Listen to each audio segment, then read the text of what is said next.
सलाम एवरीवन। मेरा नाम सिद्रा रजब है। मैं बाय प्रोफेशन यूट्यूब क्रिएटर हूँ और मुझे हँसी इस बात पे आ रही है कि जो वाक़या मैं आपसे शेयर करने जा रही हूँ, उसे सुन के आप भी यकीनन बहुत ज़्यादा हँसेंगे। लेकिन उसके अंदर एक दुनिया बंद है। ऑब्वियसली वो दुनिया ही मैं आपसे आज शेयर करने के लिए आई हूँ। छोटी नहीं थी मैं, I was in 9th class for sure. और मैंने ऐसे ही बैठे-बैठे सोचा कि हमारे घर के अंदर ना नीचे अबू जी का ऑफ़िस था और ऊपर जो फ़ोन सेट था उसके उसके कनेक्शन के लिए स्विच बोर्ड लगा हुआ था। जैसे स्विच बोर्ड होता है ना उस तरह। उसके अंदर एक स्विच लगता था तो टेलीफ़ोन ऑन हो जाता था।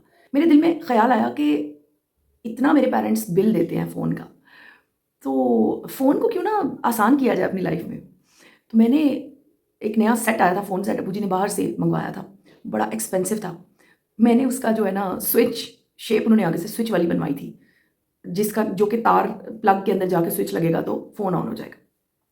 मैंने वो स्विच बिजली के स्विच बोर्ड में डाला और उसको मैंने ऑन किया। फ़ोन में से भक की आवाज़ आई और फ़ोन काला हो गया, सारा ऐसे धुआँ हो गया और वो बदबू आई और मैं बहुत रोई, बहुत रोई।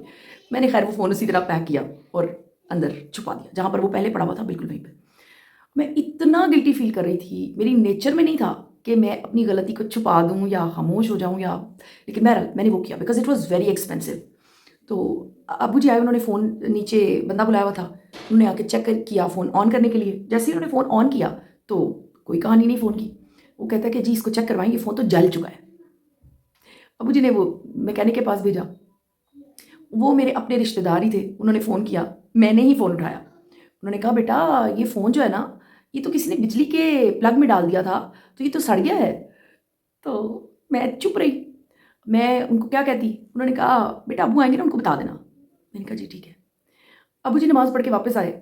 मैंने उन्हें बताया कि इस तरह से फ़ोन आया था उनका, जो अंकल हैं, और उन्होंने कहा कि ये तो फ़ोन जल चुका है। तो अब्बू जी बड़ा हैरान हुए। अब्बू जी ने मुझे ऐसे बड़े अजीब नज़रों से देखा। उन्होंने कहा क्या कहा? मैंने कहा उन्होंने कहा कि फ़ोन जल गया है। अब्बू जी कहते हैं ये कैसे पॉसिबल है? मैंने तो नया सेट मँगवाया है और बाहर से मँगवाया है और मैंने बड़े अच्छे खासे पैसे पे करके मँगवाया है, तो बड़ा अच्छी क्वालिटी का फ़ोन है। मैं रोने लग गई। मैंने कहा कि ये मैंने किया था। ख़ैर जैसे ही मैंने उन्हें ये बता दिया, चंद लम्हे मैंने उनका चेहरा नहीं देखा कि क्या रिस्पॉन्स था उनका या कैसा क्या वो कर रहे थे।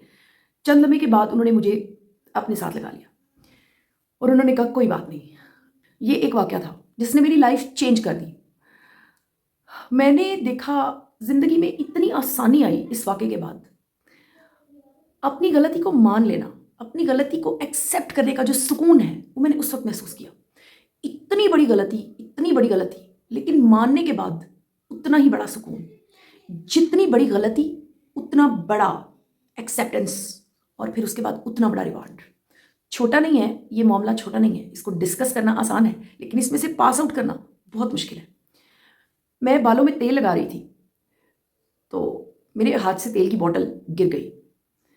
मुझे 2 बच्चियाँ एक ही ऐज की दे वर प्रोबेबली इन 1 और 2 क्लास, वो मुझे देख रही थी। मेरे ही कमरे में वो बैठी हुई थी। जैसे ही वो बॉटल गिरी, मैंने उनकी तरफ देखा। ये फ़ोन वाला वाक़या मेरे से हो चुका था मेरी लाइफ़ में। मैंने उनको देखा, मैंने पूरी आँखें गुस्से वाली बना के उनको कहा, मैंने कहा, "ये किसने गिराई है?" तो एक बच्ची कहती है, "मैंने।" मैंने कहा, "तुमने गिराई है?" साथ ही वो दूसरी वाली कहती है, "नहीं, मैंने गिराई है।" मैंने दोनों को साथ लगाया। मैंने कहा, "बेवकूफ़ बच्चों, ये मैंने गिराई है।" I did it deliberately. मैं देखना चाहती थी कि बच्चों के अंदर कितना कॉन्फिडेंस है, क्या सोचते हैं बच्चे। वैसे तो बच्चा अपनी गलती नहीं मानता, बच्चा कहता है नहीं मैंने नहीं किया, लेकिन जिस वक़्त उसे डर होगा, वो कहेगा मैंने किया है। ये जो बेगुनाह लोग जेलों में पड़े-पड़े सड़ रहे हैं, जिनके बारे में आप और मैं शायद कमरों में बैठ के कभी एक बार भी नहीं सोचते। मेरा एक कज़न है, बहुत रिस्पेक्टफुल इंसान है, उसको नाहक जेल में जाना पड़ा। उसने ये बात की, उसने कहा बाजी मैं वहाँ पर ऐसे-ऐसे लोग देख कर आया हूँ, जिनसे दिल टूट गया मेरा। वो खाना-पीना छोड़ बैठा था, वो डिप्रेशन में चला गया था, क्योंकि वहाँ पर बेगुनाहों का ढेर लगा हुआ था। So back to the point, अपनी गलती को मान लेना। इसने जो कॉन्फिडेंस दिया ज़िंदगी में, शायद ही किसी दूसरे जज़्बे ने मुझे इतना कॉन्फिडेंस दिया होगा। मेरे बहुत करीब एक बेचारी सी मैनिपुलेटर, मैं तो बेचारी ही कहूँगी क्योंकि she tried very hard to manipulate me forever. जब तक मेरा और उसका कॉन्टैक्ट रहा, मैनिपुलेशन कभी भी नहीं बंद हुई। वो हमेशा अपने अरूज पर रही, लेकिन मेरी एक आदत ने, इसी आदत ने मुझे बचा लिया हमेशा। मुझे डर नहीं लगता, मुझे डर नहीं लगता था, आज भी नहीं लगता।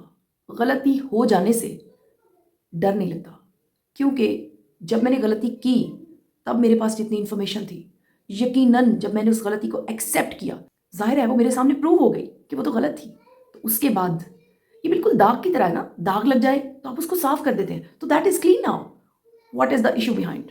किस पर बात हो रही है?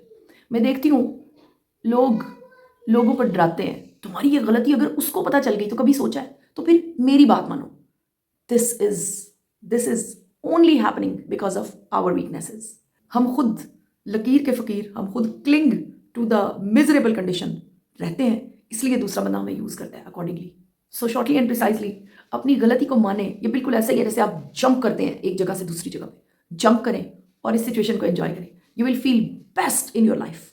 आपको कोई भी शख्स किसी से भी ना तो डरा सकेगा, ना ही आप किसी कॉम्प्लेक्स में मुब्तला होंगे। क्या हो गया, गलती हो गई तो कुछ भी नहीं होता। गलतियां करके ही तो हम यहाँ तक पहुंचे हैं। बस सबसे बड़ी गलती हम ये करते हैं कि अपनी गलतियों को मानने के बजाय उनसे डरते हैं, उनसे छुपते हैं। इसका एक और भी बहुत बड़ा पहलू है कि जिस शख्स के इल्म में है आपकी कोई गलती, वो शख्स आपको लाइफ में कभी भी यूज कर सकता है, वो हक रखता है आपको यूज करने का। So never commit a mistake of this type कि जिसमें आपको कोई शख्स ये कह सके कि अगर तुम्हारी ये गलती मैं एक्सपोज कर दूं। आप खुद ओन करें, आप खुद उस गलती को ओन करें कि हाँ ये गलती मुझसे हुई है। क्या करेगा आप आगे? मरे हुए को क्या मरेगा? पूरी कुव्वत लगाएं, अपने आप को कॉन्फिडेंट बनाएं, अपनी गलतियों को मानें, अपने आप को अपने आप से ज़्यादा ताकतवर बनाएं। आपने अपने कीमती वक्त में से वक्त निकाला, मेरा वीडियो देखा, जज़ाकल्लाह, अल्लाह हाफ़िज़।